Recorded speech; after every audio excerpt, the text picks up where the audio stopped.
आज बैठक पडलेली आहे ठाण्यामध्ये शिवसेनेच्या 75 नगरसेवकांची तुमच्या अध्यक्षतेखाली बैठक घेण्यात कशा बैठकीत काय करणार? आज नवनिर्वाचित सर्व नगरसेवकांची पहिली बैठक होती. त्या पहिल्या बैठकीमध्ये आम्ही आमच्या विजयाचे किमयागार की ज्यांच्या नेतृत्वाखाली हा विजय मिळवला असे आमचे एकनाथ शिंदे साहेब यांचा अभिनंदनाचा ठराव आम्ही त्या ठिकाणी आजच्या बैठकीत केला.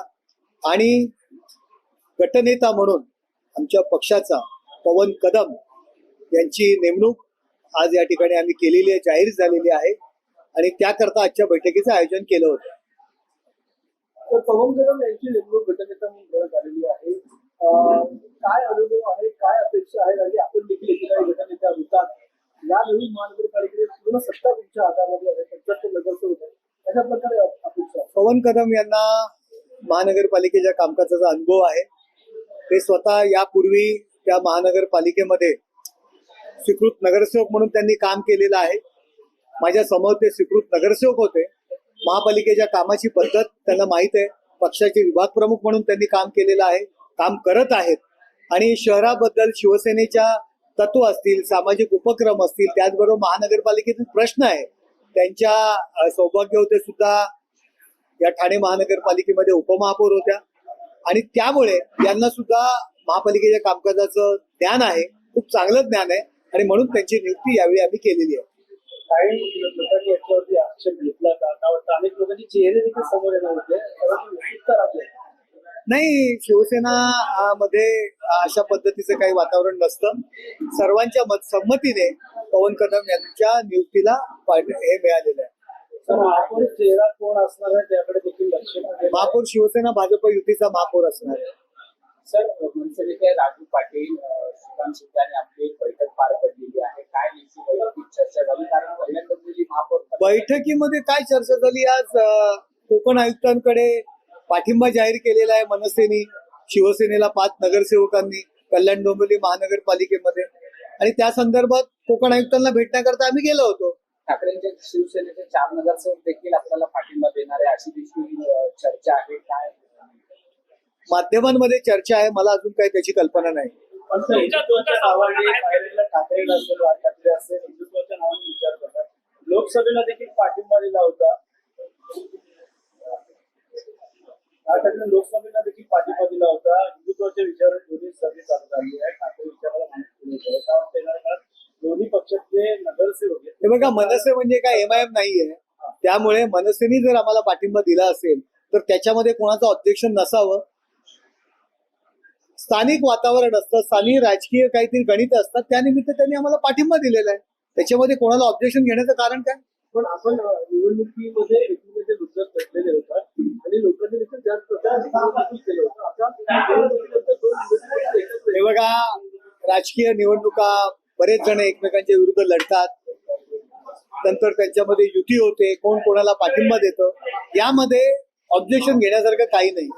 ज्या जर शिवसेना, युबीटी आणि काँग्रेस जर एकत्र येत असतील तर मग मनसे आणि शिवसेना, मूळ जो ओरिजिनल पक्ष आहे, त्यांनी काय एकत्र येऊ नये? शिवसेनेचे नगरसेवक आपल्या संपर्कात आहेत का? कल्याण डोंबिवलीचं मला माहिती नाही. मी ठाणे महानगरपालिकेचं आता सध्या कामकाज पाहतो. ठाण्यामध्ये एक नगरसेवक आपल्या संपर्कात आहे. तो युबीटीचा नगरसेवक असेल, आमच्या कसं संपर्कात असेल? ठाणेकर म्हणून तो ओळखीचा आहे, संपर्कात आहे, आमच्याशी बोलतो, कधीतरी भेटतो. ठाणेकर आहे, तो काही ठाण्याच्या बाहेर न राहणारा नाहीये, ठाण्यात राहणारा आहे. त्याच्यामुळे एकमेकांच्या ओळखीचा आहे, संपर्कात असण्याचा विषय काय येतो? राजन विचारे सुद्धा आमच्याशी बोलतात, काही लोकांशी. माझ्याशी बोलत नसतील पण आमच्या पक्षातील इतर लोकांशी बोलतात. अविनाश जाधव आमच्याशी बोलतो, माझा चांगला मित्र आहे.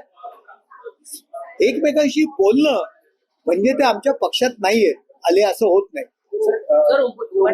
एमआयएमचे 5 नगरसेवक मुंबईमधनं निवडून आलेले आहेत. आणि जे नवनिर्वाचित ज्या नगरसेविका आहेत, शरद शेख, त्यांनी एक भाषण केलेलं आहे की येणाऱ्या काळामध्ये मुंबरा जो आहे तो हिरवा करून, यावरून त्यांच्यावर. हे बघा, अशा पद्धतीचं स्टेटमेंट करणं, अर्थात ती छोटी मुलगी आहे, तिने त्याच्या मागचा उद्देश काय तिने त्याचं एक्सप्लेनेशन पण दिलेलं आहे. परंतु अशा पद्धतीने स्टेटमेंट करू नये असं मला वाटतं. सर उबाटाचे काही नगरसेवक आपल्या संपर्कात असल्याची मुंबईच्या चर्चा सुरू असताना संजय राऊतांनी असं म्हटलं आहे की जर कुणीही उबाटाच्या चिन्हावर निवडून आलेला नगरसेवक दुसरीकडे गेला तर त्याच्यावर कायदेशीर कारवाई केली जाईल. संजय राऊतांनाच विचारा ना त्या संदर्भात. आता कायदेशीर कारवाई करू असं त्यांनी म्हटलंय. आता त्याच्याबद्दल मी काय प्रतिक्रिया देणार. भाजपला कुठे तर लांब केलं जातं का बाहेर कल्याण डोंबिवलीमध्ये बघा, माध्यमांमध्ये अशा पद्धतीच्या बातम्या, माध्यमांना माझी हात जोडून विनंती आहे, अशा पद्धतीच्या बातम्या पसरवू नये. आमची युती अभेद्य आहे. कल्याण डोंबिवली महानगरपालिकेमध्ये आम्ही युती म्हणून लढलेलो आहोत आणि सत्तेत सुद्धा युती म्हणून येणार आहोत. हे स्वतः डॉक्टर श्रीकांत शिंदे यांनी आज सकाळी माध्यमांसमोर सांगितलेलं आहे.